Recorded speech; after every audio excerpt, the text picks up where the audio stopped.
नमस्कार दोस्तों, मैं सुरताराम काका आपके सामने फिर हाजिर हूँ विज्ञान और आध्यात्मिकता के बीच की सेकंड कड़ी को लेकर। और आज का हमारा टॉपिक बहुत ही महत्वपूर्ण है। आज का टॉपिक है, क्या ईश्वर है? अगर है तो उसके लिए कई तरह के सवाल है, वो मेरे को बच्चों द्वारा भी पूछे जाते हैं और आसपास के लोगों के बीच जब चर्चा करते हैं, ज्ञान चर्चा, तब भी अक्सर लोग मुझसे ये सवाल पूछते हैं। तो मैं आज उन्हीं सवालों के उत्तर देने का प्रयास करता हूँ। अक्सर लोग कहते हैं भाई ईश्वर होता है या नहीं होता, विज्ञान कहता है ईश्वर नहीं है। ये सब विज्ञान की बातें हैं। आध्यात्मिकता कहता है कि भाई ईश्वर है, वो ईश्वरवाद में विश्वास करता है। तो इन दोनों की बातों का मिला जुला तालमेल है। ये दोनों एक ही दूरी पर लगे हुए दो पहिए हैं, दोनों को साथ साथ चलना होता है। यदि एक पहिया हट जाए तो ये नहीं चल पाता है। तो दोनों का अपना विशेष महत्व है। तो इसके प्रमाण के रूप में विज्ञान अपने अलग अलग तर्क देता है और जो आध्यात्मिक मानने वाले आध्यात्मिक लोग हैं वो अपना अलग तर्क देते हैं। लेकिन दोनों का एक मिला जुला रूप है। क्या वाकई में ईश्वर होते हैं? है तो कहाँ है? क्या हमें दिखाई देते हैं? नहीं दिखाई देते तो उनका एड्रेस कहाँ है? कहाँ पर वो रहते हैं? क्या वो सब पर पहुंच सकते हैं? इसी तरह के बहुत सारे सवाल है और मैं आपके सामने एक एक सवाल की कड़ियों को खोलते हुए इन सभी सवालों को सुलझाने का प्रयास करूंगा। तो अक्सर शुरुआत में हम देखते हैं कि भाई सबसे पहला सवाल आता है, क्या ईश्वर है? है तो कहाँ है? तो सवाल है भाई कहाँ का क्या मतलब? ईश्वर कण कण में व्याप्त है। हर व्यक्ति के अंदर, हर जीव के अंदर ईश्वर का प्रतिरूप होता है उसके अंदर। अब सवाल अगला आता है, तो फिर दिखाई क्यों नहीं देता? जो चीज दिखाई नहीं देती ये जरूरी नहीं है कि वो है नहीं है। जो हमें दिखती है, हम सिर्फ केवल वो चीजों को ही मानते हैं जो हमें दिखाई देती है। तो हमें हवा दिखाई देती है तो हम कह देते हैं नहीं, तो इसका मतलब हवा नहीं है। ईश्वर नहीं है तो हवा नहीं। मैंने अपने परदादा को नहीं देखा तो क्या मेरा परदादा स्थायी नहीं? नहीं। सृष्टि जिस प्रकार बनी है, एक के बाद एक कड़ियों के रूप में, तो जो चीजें नहीं दिखाई देती उनके आधार पर हम इसको नहीं जुटला सकते। हम दूध लेते हैं तो दूध के अंदर हमें घी कभी नहीं दिखाई देता है, लेकिन घी इसके अंदर छुपा होता है। अब उसको निकालने की एक प्रक्रिया होती है। उसी प्रकार ईश्वर तक पहुंचने की भी एक विधि होती है, प्रक्रिया होती है। यह बात विज्ञान पर लागू करें तो विज्ञान भी अपने कोई औषधि बनाता है तो उसको एक विभिन्न चक्कर या परिक्रम से गुजरना पड़ता है। उनको उस परिक्रम के द्वारा ही उस पर पहुंच जा सकता है, वरना नहीं। इसी प्रकार आध्यात्मिक में भी ईश्वर तक पहुंचने के विभिन्न मार्ग है। दोनों चीजों के अपने अपने पहुंच, वहां ईश्वर तक पहुंचने के और विज्ञान वाले प्रयोग तक पहुंचने के, दोनों के अपने अलग अलग रास्ते हैं और दोनों का वहां पहुंचना जा सकता है। तो सवाल आता है कि ईश्वर नहीं है। जैसे हम गेहूं हैं, गेहूं के दाने की बात करें तो किसान की बात करें या मेरी बात करें तो मेरे को गेहूं नजर आएगा। लेकिन वही विज्ञान के रूप में देखा जाए तो विज्ञानी, वो जो वैज्ञानिक है, उसको गेहूं के अंदर कार्बोहाइड्रेट, अन्य पोषक तत्व वो भी उसको नजर आएंगे, क्योंकि उसने मुझसे थोड़ा सा आगे जाकर देखा है। उसकी पहुंच मुझसे थोड़ी आगे है। तो जिसकी जितनी पहुंच है वो वहां तक ही देख सकता है, वहां तक ही कल्पना कर सकता है। बात आती है ईश्वर रहता कहाँ है, तो कण कण में रहता है। बस देखने वाले की सोच कहाँ पर काम करती है वहां तक निर्भर करती है। हम बात करते हैं कि भाई पानी, यदि पानी की बात बच्चे से पूछा जाए तो बच्चा कहेगा पानी कहाँ है, कि सर नल में। अब उसकी सोच, छोटा बच्चा है वो नल को ही पानी समझ रहा है कि पानी का स्रोत ये नल है। लेकिन उससे थोड़े बड़े बच्चों को पूछे तो जब वो देखेगा कि टंकी से आता पानी, उसकी सोच थोड़ी ऊपर है तो वो कहेगा टंकी खाली हो गई तो पानी आना बंद हो गया। उससे आगे हमारे बारे में सोचे तो हमें पता है कि टंकी भरने के लिए हमें कहीं और से पानी लाना पड़ता है। तो हम होज या टांका जिसको कहते हैं, वहां से जो पानी चढ़ाते हैं मोटर से, तो उसकी बात करते हैं। तो हमें टांके पर ध्यान रखता है। टांका भरवाने के लिए हमें नलकूप, टैंकर वगैरह से संपर्क करना पड़ता है। तो इसका मतलब टैंकर वाले तक हमारी पहुंच है। टैंकर वाला है वो अपने ट्यूबवेल तक। अब जब ट्यूबवेल वो सूख जाती है तो क्या हम ये मान लेते हैं कि धरती के अंदर पानी खत्म हो गया, अब पानी है ही नहीं, सारी दुनिया प्यासी मर जाएगी? बिल्कुल नहीं। धरती के अंदर उससे 10 कदम दूर भी हम कई बार और नलकूप खुदवाते हैं तो वहां पानी निकल आता है। तो इसका मतलब धरती के अंदर जगह जगह पानी है। कहाँ पर है? अब वो पानी कहाँ से आता है? तो हम प्रकृति के ऊपर वाली, धरती के ऊपर वाली चीजों के बारे में तो हम देख सकते हैं, इसलिए अनुमान लगा सकते हैं। लेकिन अंदर कहाँ पानी आ रहा, कैसे आ रहा, कितनी तरह की नदियों के रूप में अंदर बह रहा होगा, कितने गहराई में ये पाताल लोक है, इसकी कल्पना हम नहीं कर सकते। तो इस तक विज्ञान अभी नहीं पहुंचा है। तो जब तक विज्ञान पूरी तरह से वहां तक खोज नहीं कर ले सकते, सारे रहस्यों को जान नहीं लेता है, तब तक वो ईश्वर को जुटला नहीं सकता है। भले ही वो अपनी नई खोजों के आधार पर ये कह दे भाई प्रकृति इस प्रकार निर्मित हुई है, तो ईश्वर वाले कहते हैं ब्रह्मांड है वो भगवान ने रचाया, तो सबके अलग अलग तर्क है इसी आधार पर। तो ये तो ईश्वर के एड्रेस कण कण में व्याप्त है। इसकी एक कहानी है छोटी सी, भगवान नारद की। तो एक बार भगवान नारद जी ने कहा भाई जब कण कण में भगवान है तो क्यों ना मैं भी इसकी परीक्षा लूं। तो एक बार एक पागल हाथी आ रहा था, और हाथी आ रहा था, उसके ऊपर महावत सवार था। वो नारद जी को कह रहा था सामने से हट जाओ, सामने से हट जाओ, ये हाथी पागल हो गया है, सामने से हट जाओ। नारद जी ने कहा कैसे हट जाऊं, कण कण में भगवान है तो इस हाथी में भी भगवान है। और वो सामने खड़े हो गए आकड़ कर कि देखते हैं भगवान है तो भगवान अपने भक्तों को तो मारेंगे नहीं, और मुझसे बड़ा भक्त कोई है नहीं। तो जैसे ही वो सामने खड़े हो गए, हाथी आया और उसको सूंड में पकड़कर नारद जी को दूर फेंक दिया। तो नारद जी ने कहा कि भगवान ये क्या, आप तो कहते हो कण कण में है, फिर इस हाथी में भगवान है ही नहीं। तब भगवान ने कहा कि नारद तुझे हाथी के अंदर तो भगवान दिखाई दे रहा था, और जो मावत है ऊपर बैठा हुआ वो बार बार तेरे को हटने के लिए कह रहा था, उसमें तू भगवान नहीं देख रहा था। यदि कण कण में था तो मावत था, वो भी तो तुझे बचाने का प्रयास कर रहा था। तो एक रूप में देखते हो, हमारा नजरिया कितना है, वहां तक ही हम देखते हैं। तो हम ये कल्पना कर लेते हैं इसमें कण, इस कण में भगवान है, उस कण में नहीं है। तो हम इतना ही देख पाते, उतनी ही हम कल्पना कर सकते हैं। तो सवाल दूसरा आता है, क्या आपने देखा है? तो मैंने इस पर आपको कुछ अनुभव बताए भी, जो चीजें नहीं देखी जाती है वो चीजें भी होती है। तो जो नहीं होती इसका मतलब क्या हुआ कि उनको महसूस किया जा सकता है। अब क्या सबको महसूस किया जा सकता है? क्या मैंने जो महसूस किया वही मैं बयान कर सकता हूँ? इसके लिए बताता हूँ। मान लीजिए, क्या सब तरह के लोग महसूस करते हैं उसको? जैसे हवा है, हवा को महसूस करते हैं, लेकिन जरूरी है क्या कि जिसने महसूस किया वो बात सत्य हो, और जिसने महसूस नहीं किया वो बात भी सत्य नहीं है? ऐसा भी नहीं कह सकते।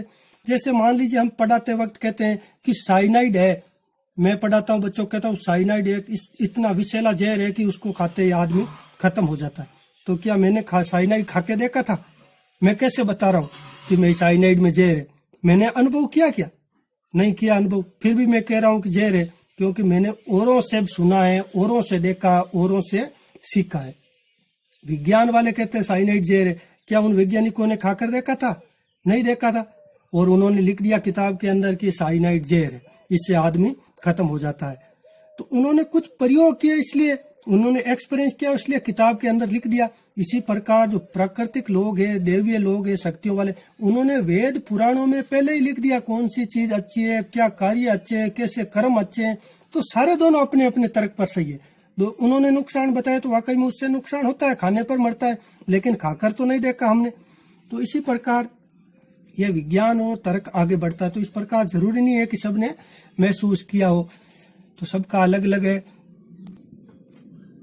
अपना अलग तर्क देने के लिए तो महसूस करते हैं। तो ईश्वर है, इसकी सत्ता में कैसे कैसे महसूस होती है? जब हम ईश्वर से भक्ति करते हैं, आस्था करते हैं, तो हमारे मन में एक संतोष प्राप्त होता है, विश्वास प्राप्त होता है, दृढ़ आस्था बनती है।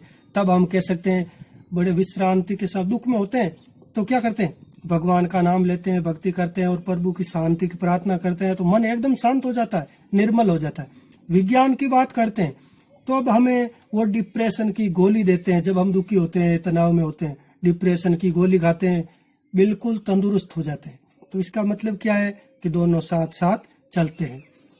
नेक्स्ट बात करते हैं, क्या ईश्वर कण कण में है तो ये सब तक पहुंचता कैसे? कैसे ये सब तक पहुंच जाता है? इतनी सारी, इतनी बड़ी दुनिया में क्या सब तक पहुंचना संभव है?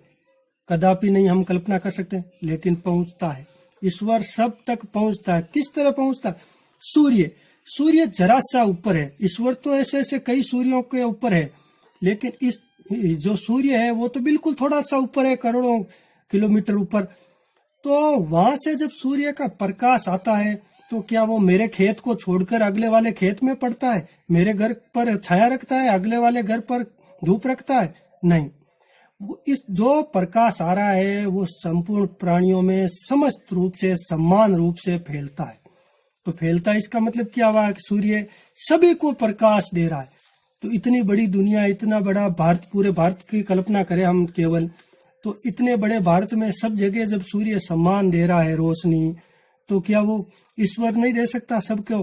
अपना प्रभाव नहीं बता सकता? सूर्य अपनी उष्मा गर्मी दे रहा है, हमें ऊर्जा दे रहा है, तो क्या भगवान है वो सबको ऊर्जा नहीं दे सकता? तीसरा सवाल आता है, चलो मान लीजिए ऊर्जा वगैरह दे दी सबको समान रूप से, तो वो फिर हमारे कर्मों का हिसाब एक साथ रखता कैसे होगा? क्या कौन सी ऐसी किताब होगी कि वो हमारे अच्छे बुरे सारे कर्मों को एक साथ लिख लेता उस पर? बिल्कुल लिख सकता है। कैसे? ये जमीन है, मान लीजिए एक तरह की किताब है। जमीन के अंदर हमने शकरकंद भी उगते हुए देखा, बिल्कुल मीठी, गन्ना भी उगते हुए देखा मीठा, मिर्ची भी उगती हुई देखी बिल्कुल चरकी, नीम भी उगते हुए, करेले उगते हुए देखे हैं कड़वे। तो स्लेट तो एक ही है, वो पाटी जिसको परिपाटी कहे या पुस्तक कहे, जिस पर कर्मों का हिसाब लिखा जाता है। तो हमारे कर्म उसी प्रकार के जैसे हमारे बीज, ये पौधे कोई बीज होते हैं। तो बीज कैसा है, वो कैसे है, कर्मों से अपने उसका स्वभाव कैसा है, उसने क्या किया, कैसा प्रभाव डालेगा, उस आधार पर उसकी उगना तय है। तो हमारे कर्म भी कैसे हम कर्म कर रहे हैं, तो उसका हिसाब से हमें फल मिलना निश्चित है। तो ये धरती तो एक ही जैसी है, लेकिन उसके ऊपर पौधे हैं, वो अपने अलग अलग अपने स्वभाव, अपने बीज और अपने गुणों के कारण ही वो अपने उस प्रकार प्रकृति में होते हैं। तो इसको बदला नहीं जा सकता। ऐसा नहीं है कि मैंने नीम का बीज लेकर बोया और मेरे को आम प्राप्त हो गए, कभी नहीं। प्रकृति में कभी नहीं। विज्ञान होता तो करके दिखाइए, ये करके दिखाता तो विज्ञान कहते हैं कि विज्ञान ने कुछ चमत्कार किया। ठीक है, वो संकरित कर देते, एक पौधे पर जब लगाते हैं, गोटी लगाना कहते हैं जिसको, उस पर नींबू के ऊपर संतरे वगैरह वाला भी लगा देते हैं, आम का भी लगा देते हैं इस तरह। लेकिन उसमें भी परक्रम वही होता है जो जड़ों से जमीन दे रही उसके, वो उसके ऊपर लगाया जाता है, ना कि नींबू के पेड़ पर ही, एक ही पेड़ पे संतरे आम केले वगैरह नहीं होते। इस प्रकार की संभावना बिल्कुल नहीं। हम केवल प्रकृति के साथ छेड़छाड़ कर सकते हैं, प्रकृति के नियमों को कभी नहीं बदल सकते हैं। हम वहां तक पहुंचते हैं जहां तक हमारी खोज होती है। जब बिजली का आविष्कार नहीं हुआ था तब हम बिजली को मानते थे। मोबाइल का आविष्कार नहीं हुआ था, हम मोबाइल को मानते थे? नहीं मानते थे। ईथर क्या है, अणु क्या है, परमाणु क्या है, इनकी जब खोज नहीं हुई, हमने जब तक उनको देखा नहीं, देखने के हमारे पास साधन नहीं थे, तब तक हम इनको नहीं मानते थे। तो जब तक नहीं मानते थे तब तक वैज्ञानिक भी क्या करते थे, जो बड़ी चीज थी उसी को मान लेते थे, उसी के आधार पर कल्पना करते थे। अब धीरे धीरे खोज हुई तो विज्ञान भी वहां तक पहुंचना प्रारंभ हो गया। वैज्ञानिकों में भी हमेशा दो प्रकार के मतभेद रहे हैं। कुछ वैज्ञानिक थे वो ईश्वर में विश्वास रखते थे, चर्च जाते थे, ईसाई इस पूजा करते थे, ईसाई धर्म को अपना कर रखते थे, धर्म का विशेष महत्व रखते थे। मैं बात करूं यदि डार्विन की, लेमार्क की, तो इस प्रकार के जो हॉकिंग है, स्टीफन हॉकिंग है, ये बिल्कुल धर्म के विरोधी थे। तो इन्होंने सिर्फ विज्ञान को अपनाया कि नहीं, कोई किसी प्रकार का कोई धर्म नहीं होता है, कोई ईश्वर नहीं होता है। डार्विन ने प्राकृतिक वर्ण का सिद्धांत दिया कि प्रकृति है वो जिसका चयन कर लेती है वो जीवित रहता प्राणी। अब डार्विन ने यह नहीं बताया, और इन्होंने बहुत सारे प्रकृति के चीजों को नजरअंदाज भी किया जो उनकी समझ से परे थे उनको, और ना वो ये समझा सकते थे कि भाई प्रकृति है वो तो जीवित रखती, लेकिन प्रकृति का निर्माण किसने किया, इतना बड़ा ब्रह्मांड किसने बनाया। हम तो जहां तक यदि पहुंचे, चंद्रमा तक पहुंचे, ऐसे चंद्रमा तो बहुत है, शनि के आगे उपग्रह उनके भी तो होंगे, गुरु के कितने ही बड़े बड़े उपग्रह हैं, तो क्या उन तक भी हम पहुंचे हैं? क्या नहीं पहुंचे। तो हमारी जहाँ कल्पना जा रही, हमने जहां तक खोज की, उन तक ही हम सीमित हैं। तो इसके विपरीत सबसे बड़े वैज्ञानिक की बात की जाती है, जिनके दिमाग पर आज भी प्रयोग किए जा रहे हैं, जिनका दिमाग स्लाइडों के रूप में वहां पर रखा हुआ है वैज्ञानिक प्रयोगशाला में, और उस पर जांच चल रही है। तो उन वैज्ञानिकों में शुमार थे आइंस्टीन। तो आइंस्टीन थे वो भी बिल्कुल ईश्वरवादी थे, ईश्वर में विश्वास करते थे, भागवत गीता पढ़ते थे, और उन्होंने एक बात कही थी कि धर्म के बिना विज्ञान लंगड़ा है। कुछ नहीं कर सकता, इसलिए उन्होंने धर्म को बताया। जो हॉकिंग है या जिसकी बात, या फिर हम बात करते केल्विन की, या बात करते हम बोर जिसने सारे ये परमाणु मॉडल दिए थे, नील्स बोर, तो ये सारे ईश्वर को मानते थे, सब चर्च जाते थे, इस पूजा भी करते थे। इसके अलावा एक वैज्ञानिक थे डेविस पॉल, जिन्होंने यहाँ तक कहा था कि इस ब्रह्मांड की रचना भगवान ने की है, और उन्होंने अपने एक पुस्तक भी लिखी थी, द माइंड ऑफ गॉड। इसी प्रकार कार्ल सेगन ने भी पुस्तक लिखी, the cosmic dance of Shiva, और ये पुस्तक सर्वाधिक रूप से बिकने वाली, सबसे अधिक बिकने वाली पुस्तकों में से गिनी जाती है। इसके अंदर ब्रह्मा, विष्णु, महेश इनका उल्लेख किया गया। अगर वैज्ञानिक भी इन आध्यात्मिकता का सहारा ले रहे हैं तो जो इसका विरोध कर रहे हैं उन वैज्ञानिकों को भी सोचने की जरूरत है कि भाई इसको हम नकार नहीं सकते हैं। क्या वाकई में विज्ञान इस प्रकार को नकार देता है कि भाई आध्यात्मिक रूप से कुछ नहीं होता है? तो कुछ ऐसे बहुत सारे उदाहरण मिलते हैं जिनके बारे में सोचना चाहिए। यह विज्ञान किस प्रकार का आध्यात्मिक और विज्ञान काम करता है। जैसे मान लीजिए एक बिंदु जिसका कोई आकार नहीं है, कोई आकृति नहीं, कोई ज्यामिति नहीं है, एक बिंदु की बात करें तो, लेकिन वो बिंदु अपना प्रभाव बहुत रखता है। आकार वकार नहीं जानते हम, तो प्रभु को भी नहीं देखा, लेकिन प्रभु अपना प्रभाव उसी प्रकार रखता है। बिंदु की बात करें तो भले ही 1000, 10,000, करोड़ कितने भी लगवे, और उस बिंदु को हम जो सबसे पहले वाला एक है उसके आगे लगा देते हैं तो सारे के सारे पीछे की संख्या हट जाती है, 1.2, 3, 4 इस तरह गिना जाता है। तो वो पॉइंट, वो बिंदु जहाँ पर लग जाता है वह अपना प्रभाव खत्म कर देता है, उस करोड़ों की संख्या को बिल्कुल शून्य के रूप के या नगण्य संख्या के रूप में लाकर खड़ा कर देता है। इसी प्रकार शून्य की बात करें तो शून्य का मतलब है बिल्कुल जीरो, एकदम सुनसान, या जिसका कोई रूप आकार नहीं, जिसका कोई मान नहीं, कुछ भी नहीं। तो ईश्वर को हम उसी प्रकार देखते हैं कि ईश्वर है तो सब कुछ है, नहीं तो कुछ भी नहीं, शून्य की तरह है, बिल्कुल शून्य है। लेकिन जब शून्य लगता है, जिन संख्याओं का, आंकड़ों की गणना का कोई अंत ही नहीं हो रहा था, उनका अंत जहाँ पर जीरो लगा के हम अंत कर सकते हैं, तो जीरो लगा, संख्याओं का एक विराम लगा। इसी प्रकार जीरो है वो सबको, और अब जीरो है इसके आधार पर देखा जाए गणित के कुछ सवाल होते हैं। तो कहते 1/2 इसमें बांट दिया गया, 2/3 भाग उसको दे दिया गया, पीछे उसके पास ये बच गया। अब इसको हल करते हैं तो संख्याओं को हल करने का एक प्रोसेस होता है, कुछ सूत्र होते हैं गणितीय, उन सूत्रों के आधार पर जाते जाते हम अंतिम प्रोसेस तक पहुंच जाते हैं। इसी प्रकार भगवान को प्राप्त करने के भी कुछ प्रोसेस हैं, उनको यदि हम फॉलो करते जाते हैं तब वहां तक पहुंचा जा सकता है। तो ये सारी दोनों घटनाएं साथ साथ चलती है। यदि विज्ञान वाकई में तरक्की करता है तो कुछ चीज़ों की भी उनको पता लगाना चाहिए। जैसे मध्य प्रदेश में हाल ही में आया कि एक 550 वर्ष पुरानी मूर्ति है, व्यक्ति है जो अपनी योग मुद्रा में बैठा है, जिसके बाल, नाखून लगातार बढ़ रहे हैं, लेकिन वो केवल हड्डियों का एक ढांचा है। तो विज्ञान क्या माने, उसको जीवित माने या मृत माने, क्या माने? तो ये भी विज्ञान नहीं समझा सकता। इसके बाद जो एक कहते हैं भाई, विज्ञान कहता है कि भाई यदि कोई व्यक्ति बिना खाए पिए जीवित नहीं रह सकता, ऊर्जा की आवश्यकता होती है शरीर को, यह विज्ञान कहता है। लेकिन क्या बिना खाए पिए जीवित नहीं रहा जा सकता? हम भी कहते हैं नहीं रहा जा सकता। तो फिर प्रहलाद जानी है वो क्या कर रहे हैं, 40 सालों से जीवित है। कैसे जीवित है? उन्होंने एक अन्न का दाना ग्रहण नहीं किया, ना वो पानी पीते हैं, ना वो शौच वगैरह करते हैं, और इसके लिए कई सारे डॉक्टरों की टीम ने, जो अहमदाबाद में कई मेडिकल टीमें, कम से कम 20-40 जो खोज करता है, उन्होंने उनको 15 दिन तक एक कमरे के अंदर सीसीटीवी कैमरे लगाकर बंद करके उन पर प्रयोग किया कि वाकई में ये व्यक्ति बिना खाए पिए जीवित है क्या, केवल हवा के आधार पर जीवित रह सकता है क्या। और उन्होंने प्रयोग के बाद देखा कि वाकई में ये व्यक्ति 15 दिन तक ना कुछ खाया ना पिया और बिल्कुल स्वस्थ है। इसका मतलब ये व्यक्ति 40 साल से अभी तक कुछ खाए पिए बिना जीवित रह सकता है। तो फिर विज्ञान इसको कैसे जुटला सकती है? क्या विज्ञान के पास इसका कोई जवाब है? नहीं है। विज्ञान कहाँ मानती है? जहाँ तक व्यक्ति के बुद्धि का विकास होता है वहीं से विज्ञान शुरू होती है। हम यदि कहीं रास्ते में जा रहे हैं तो भगवान कैसे सिस्टम बनाता है?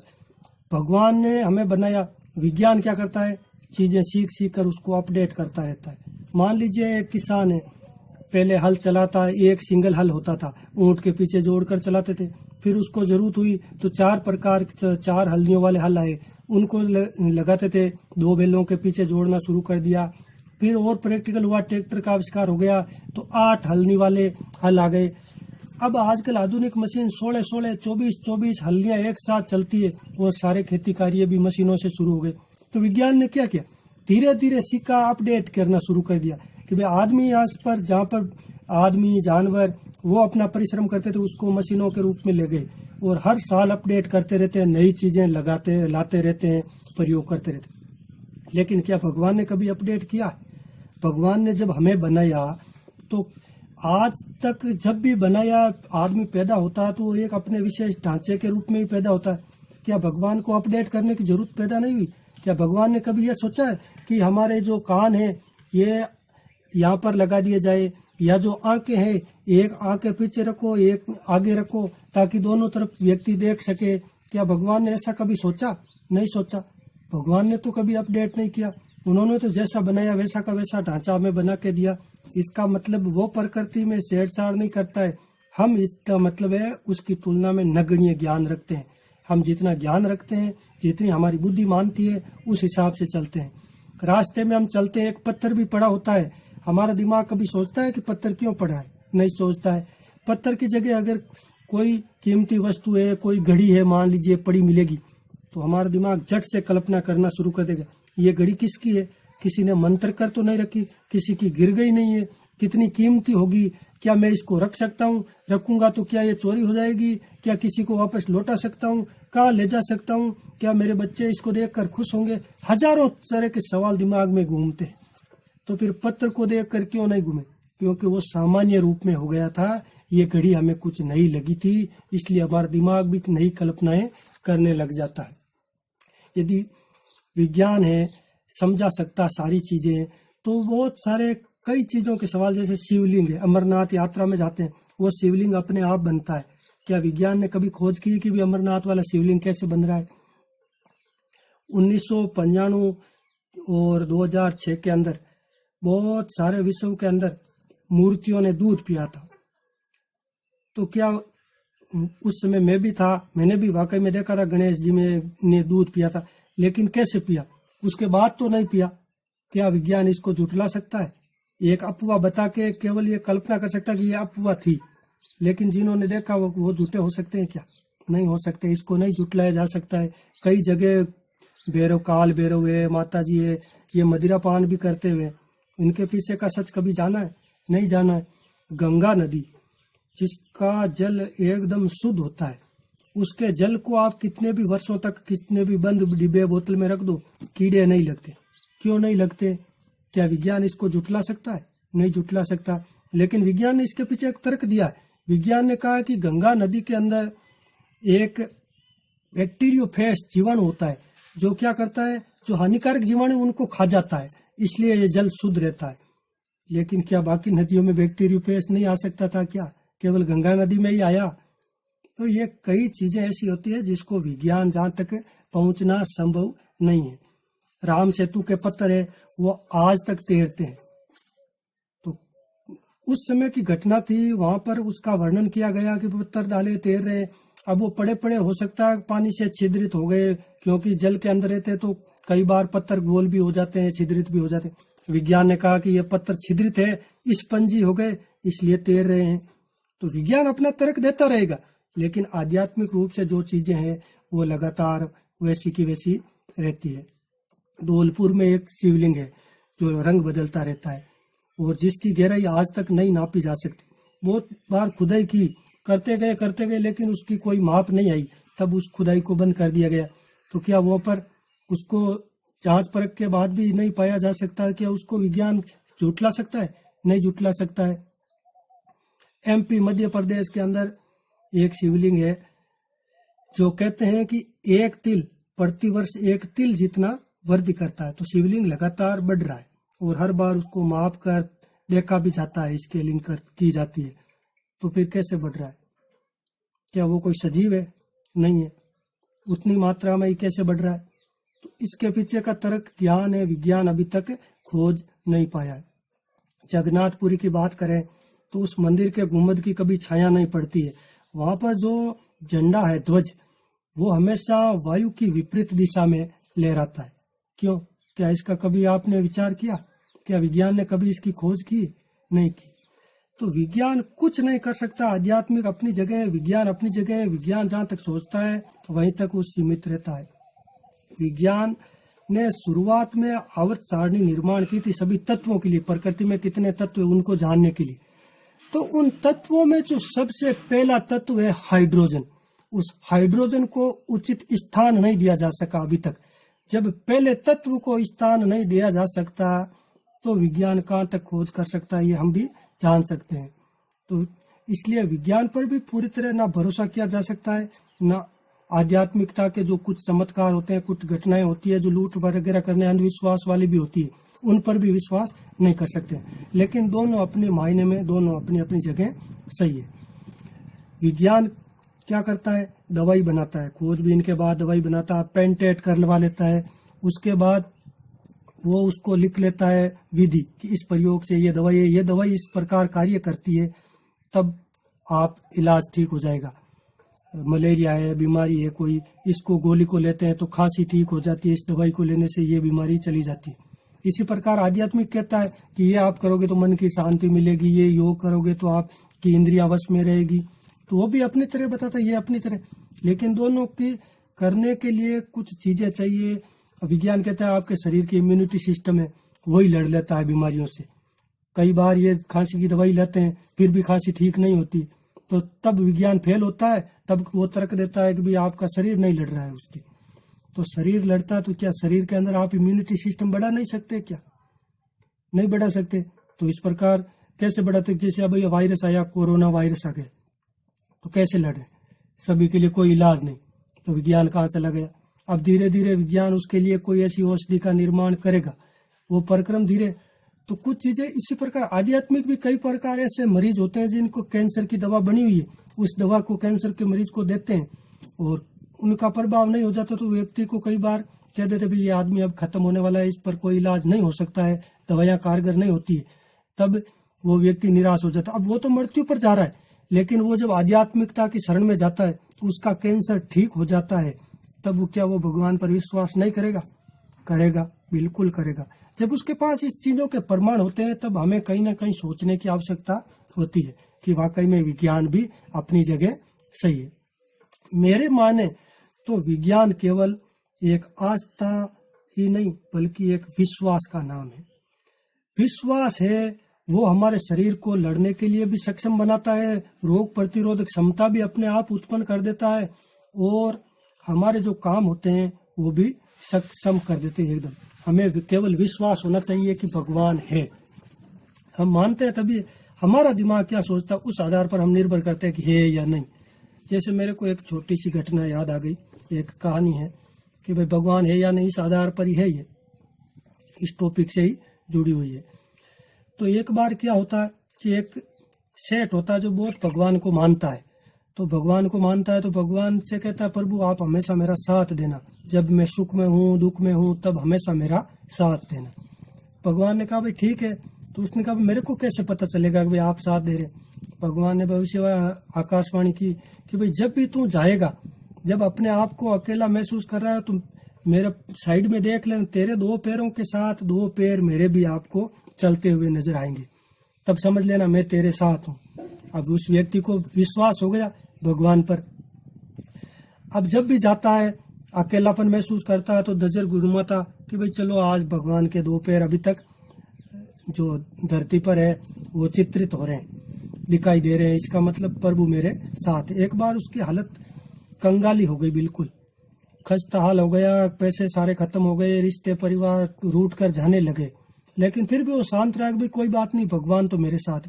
वो समुद्र के किनारे टहल रहा था, तो टहलते टहलते अचानक उसने देखा, बड़ा दुखी हो गया कि अब क्या करें, तभी उसने देखा कि भी साइड में जो भगवान वाले पेड़ थे बहुत दुखी हो गए। वो जो पेड़ थे रेत में जो चित्रित हो रहे थे वो अब दिखाई देना बंद हो गए।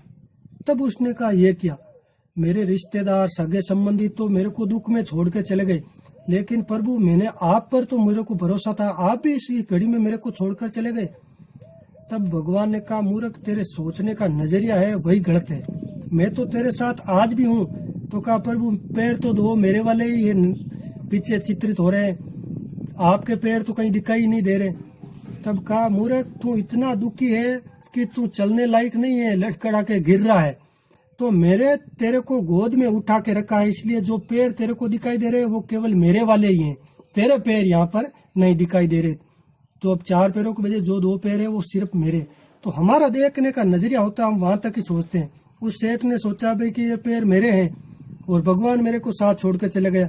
भगवान ने उसको समझाया कि ये पैर मेरे हैं, तेरे को मैंने गोद में उठाया क्योंकि तू चलने लायक था नहीं, तेरे वाले पैर गायब हुए हैं। तो ये सोचने पर निर्भर करता है। तो मेरा मानना है कि विज्ञान आध्यात्मिक दोनों अपनी जगह सही है, किसी का भी विरोधाभास नहीं करना चाहिए। एक साथ इन परियों पर चलते हुए हमें लगातार कुछ नया सीखते रहना चाहिए। आपको मेरा वीडियो सुनने के लिए बहुत बहुत धन्यवाद। मेरा यूट्यूब चैनल भी है, उसको भी सब्सक्राइब कीजिए। बहुत बहुत आभार।